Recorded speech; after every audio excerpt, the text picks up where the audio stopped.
When we buy a smartphone, we are paying for a whole lot of things. We are paying for the chip inside, the display, the ingress protection rating, the build materials, the ergonomics, the cameras.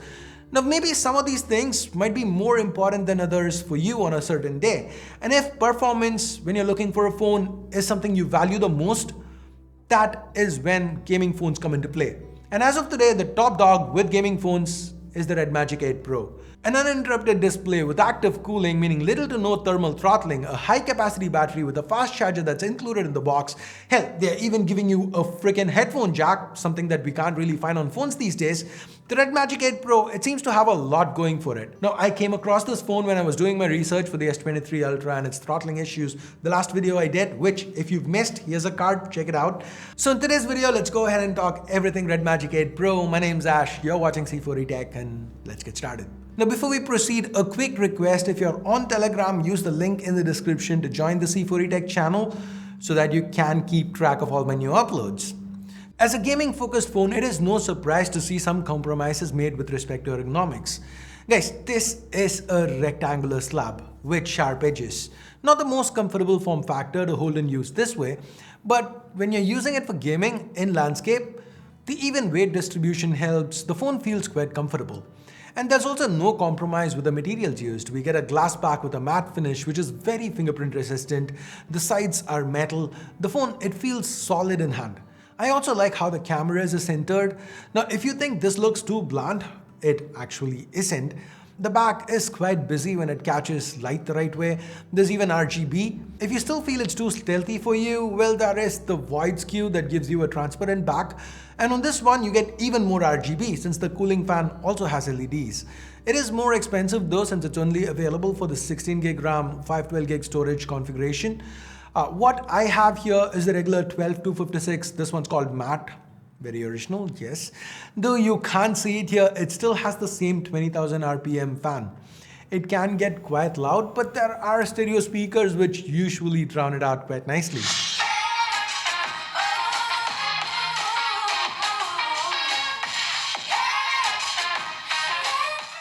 Now, the vent to the left is your intake that feeds fresh air in, and the one to the right is the exhaust which pushes the hot air out. And due to this design, the RedMagic 8 Pro does not have an ingress protection rating, though Nubia has done the regular sealing stuff in other places like the rubber grommet to the SIM tray here. Now, we also get 3 microphones on this guy, top, bottom and right. Also to the right is this accented toggle. Toggle it on to launch Nubia's GameSpace app. I think the sounds over here are a nice touch, whether it's locking the screen, turning on the GameSpace app, the fan, or getting in with that fingerprint scanner. There is a lot of attention to detail shown that I appreciate. And all this can also be customized. For example, there are different options for you to choose from when you turn on the fan.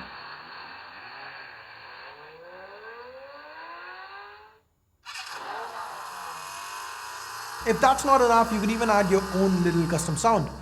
Barring this, we get multiple themes to choose from, different fingerprint animations. The fingerprint recognition beat it up, very accurate and quick. I had no issues with it. Even face unlock was rapid fast, which I was actually quite surprised by. Since, as you can see, there is no notch or cutout on this phone. The selfie camera, it's buried underneath the display. They call it a UDC or under display camera. It's very well hidden. Only when the screen is wide, and even then only at certain angles can you actually notice it. This again is one of those compromises I mentioned early on, one that's been made to make the gaming experience better. Because while the UDC does give us an uninterrupted display, the performance is frankly terrible. Now, this is a 16 megapixel sensor, Nubia's second generation technology. Every selfie I took looked like a screen grab from a 1080p video shot on a mid-range smartphone. The selfie video isn't any better. I honestly think Nubia should just go with it, should add a retro filter option, kind of distort the footage further, make it look like it was shot on a VHS tape. I mean, don't you think this actually looks better? I mean, it's not like they're not paying attention to selfies. It's just that this is where the technology is at. This is what you can get with an under-display selfie camera. Now, the display itself, it's excellent. Unlike other premium phones, Nubia has chosen to go with a flat panel here, because again, it is a compromise because it is better for gaming. To some people, it's a compromise. Anyways, it is also going to be better for consuming media since there are no unwanted reflections. This panel is bright, it's punchy, it's a large 6.8-inch AMOLED panel with a 120Hz refresh. There's no LTPO tech at play, but you can choose between 60, 90 or 120Hz, which seems fair to me. Especially when you take into account the fact that this phone sports a 6000 mAh battery on the inside. Not just that, we have quite a small 65-watt charger which is actually included in the box, and Nubia claims 0 to 100 in about 40 plus minutes. It is also impressive that they've gotten this without using proprietary technology. They're using power delivery standards. So if you have an Ultrabook, you could use that charger and still get full charging speeds on this, or you could use this charger to charge an Ultrabook that takes 65 watts of charge. Now, talking about the box, let me quickly walk you through what we get. So this is a silver box with some colorful reflections on the text. Win more games, of course. Opening it up, we've got that comic book art style with the panels, that kind of aesthetic. The insert here contains your SIM ejector tool, regular leaflets, and a transparent hard case. Setting that aside, we get to the start of the show, the RedMagic 8 Pro. It does come with an actual screen protector pre-applied. We also have that 65-watt charger I was talking about and a red Type-C to Type-C cable. Now, what makes this phone very special is how good it performs. The selling point here is the fact that it can run for long periods of time without losing much performance. That's thanks to that active cooling fan on the inside. Now see this result, this was with the fan off. 78% stability is not bad, but it also means that after 20 minutes of gaming, the phone's GPU performance is dropping by 22%. Like I said, not bad for a regular phone, but for a gaming phone, not good. Turn that fan on, and this is what you get. 98% stability, just a 2% drop after 20 minutes. Like I said in the last video, its performance curve is pretty much a straight line. Given that this is a flagship Snapdragon 8 Gen 2 SoC that we're talking about, one that's paired with 12 or 16 gigs of the fastest LPDDR5X RAM and 256 or 512 gigs of, once again, the fastest UFS 4.0 storage, this is one hell of a performer. Pretty much every game I tried ran flawlessly.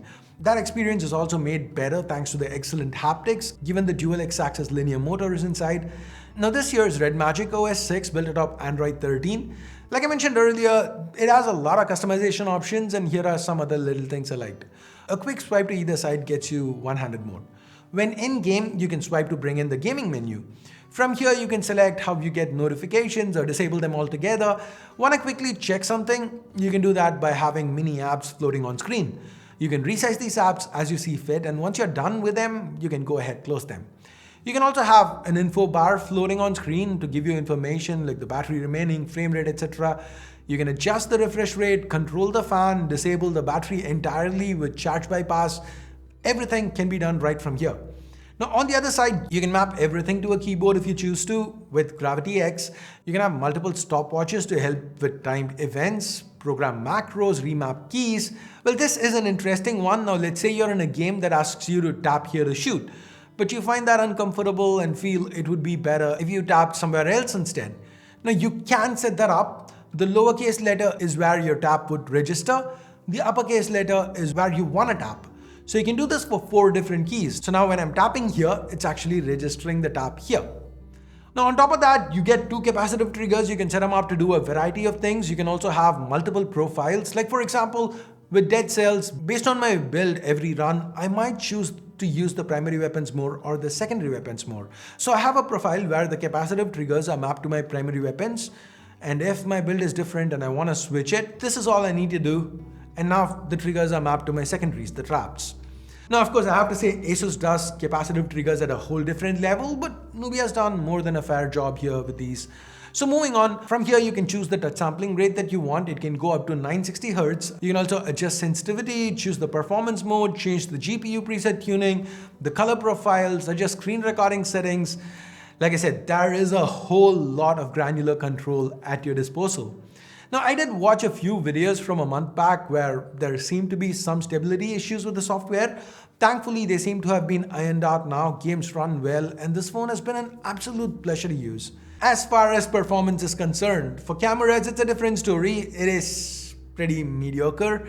We get a triple camera setup to the back, and it really sucks that they've used some of the space on this phone for a 2 megapixel macro sensor. Now, for a phone that's traded away things like curved displays and ergonomics in favor of making it more gamer friendly, it feels like a strange thing to do just so that you can call it a triple camera array. Anyways, the primary, it's a 50 megapixel f1.9 that does reasonably well. It's not gonna win any camera awards, but it is not crappy either. There's a good amount of detail, nice dynamic range, even the low light shots, they aren't bad. For video, it can do up to 8K 30, but the lack of stabilization doesn't make that great. So at 4K 60, you do get EIS and the footage seems usable. The ultrawide feels like it's right out of a budget phone. The colors feel off at times. I mean, I'm not even complaining. It's perfectly fine for what it is, which is cameras on an amazing gaming phone. One that also happens to be priced quite sensibly. Talking about the price, this phone starts at $650 US. So my only complaint about this entire camera setup is that, I mean, the way the optics are on this phone is that we are gonna, as consumers, we are gonna end up saying, the cameras are meh, but it is an awesome phone for gaming. So if it's so obvious that that's what the consumers are gonna say, that is your target audience, then why bother with putting in 3 cameras? Why bother with going with that 2 megapixel macro sensor?